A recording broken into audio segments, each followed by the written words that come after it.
ये एक ऐसा नेचुरल डिजास्टर है जो बिना किसी वार्निंग के आता है और सब कुछ हिलाकर रख देता है। ये नेचुरल फिनोमेना हमें याद दिलाते हैं उस इमेंस पावर का जो हमारे पैरों के नीचे है। जब धरती कांपती है तो उसकी ताकत का अंदाजा लगाना मुश्किल हो जाता है।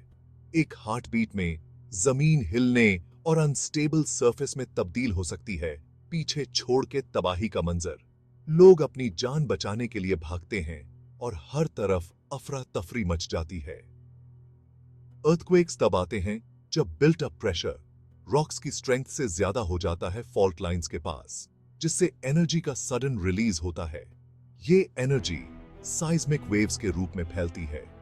साइज्मिक वेव्स एपिसेंटर से फैलती है और जमीन को अलग अलग इंटेंसिटी से हिलाती है। ये वेव्स जितनी दूर जाती हैं, उनका असर उतना ही कम होता जाता है। किसी अर्थक्वेक का इंपैक्ट उसके मैग्नीट्यूड, डेप्थ, पॉपुलेटेड एरिया से कितना दूर है और रीजनल जियोलॉजी पर डिपेंड करता है। कुछ क्षेत्रों में नुकसान ज्यादा होता है, जबकि कुछ जगहों पर कम। जबकि कुछ अर्थक्वेक्स बस ट्रेमर्स होते हैं, तो कुछ अनइमेजिनेबल डिस्ट्रक्शन ला सकते हैं। बिल्डिंग्स गिरा सकते हैं और सुनामीज ट्रिगर कर सकते हैं। ये तबाही का मंजर कई दिनों तक लोगों के दिलों दिमाग में बसा रहता है। अर्थक्वेक्स की पावर को समझने के लिए हमें उन फोर्सेस को एक्सप्लोर करना होगा जो इन इवेंट्स को ड्राइव करती हैं। ये फोर्सेस धरती के अंदर गहराई में उत्पन्न होती हैं और सरफेस तक पहुंचती हैं। धरती के नीचे है मैंटल, एक हॉट सेमी फ्लूइड लेयर जो कांस्टेंट मोशन में है। ये मोशन कन्वेक्शन करंट्स के कारण होती है। धरती का क्रस्ट टेक्टोनिक प्लेट्स में बटा हुआ है, बिल्कुल एक जायंट जिगसॉ पजल की तरह। ये प्लेट्स रिजिड होती हैं और मैंटल के ऊपर फ्लोट करती हैं। ये प्लेट्स मैंटल कन्वेक्शन से ड्रिवन होकर परपेचुअल मोशन में है।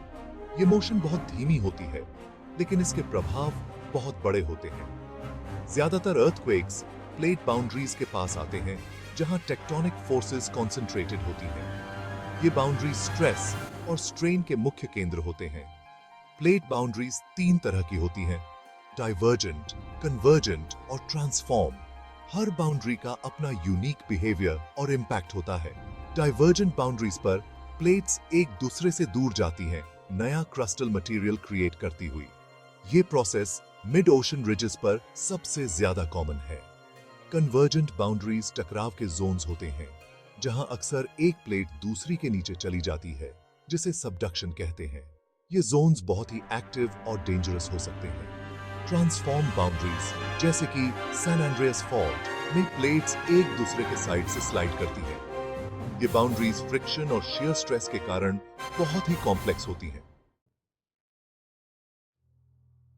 किसी भी अर्थक्वेक का इमीडिएट इंपैक्ट सबसे ज्यादा विजिबल और डेवस्टेटिंग होता है, जो लोगों के जीवन को तुरंत प्रभावित करता है।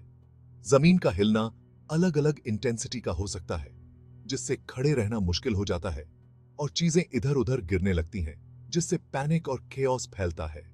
बिल्डिंग्स और इंफ्रास्ट्रक्चर साइज्मिक वेव्स के प्रति पर्टिकुलरली वल्नरेबल होते हैं, जिससे एक्सटेंसिव डैमेज होता है। इमारतों का गिरना अर्थक्वेक्स के दौरान मौत और चोट का एक लीडिंग कॉज होता है, जो रेस्क्यू ऑपरेशंस को भी कठिन बना देता है। भूकंप सेकेंडरी हैजर्ड्स को ट्रिगर कर सकते हैं, जैसे लैंडस्लाइड्स और लिक्विफैक्शन, जो एडिशनल डिस्ट्रक्शन लाते हैं। कोस्टल एरियाज में अर्थक्वेक्स सुनामीज जनरेट कर सकते हैं, जो दूर दूर तक कोस्ट लाइन्स को डुबा देती हैं और व्यापक नुकसान पहुंचाती हैं। एक बड़े अर्थक्वेक के बाद सबसे पहली प्रायोरिटी होती है लोगों की जान बचाना। रेस्क्यू वर्कर्स और इमरजेंसी रिस्पॉन्डर्स तुरंत एक्शन में आ जाते हैं, रबल के नीचे फंसे लोगों को निकालने के लिए।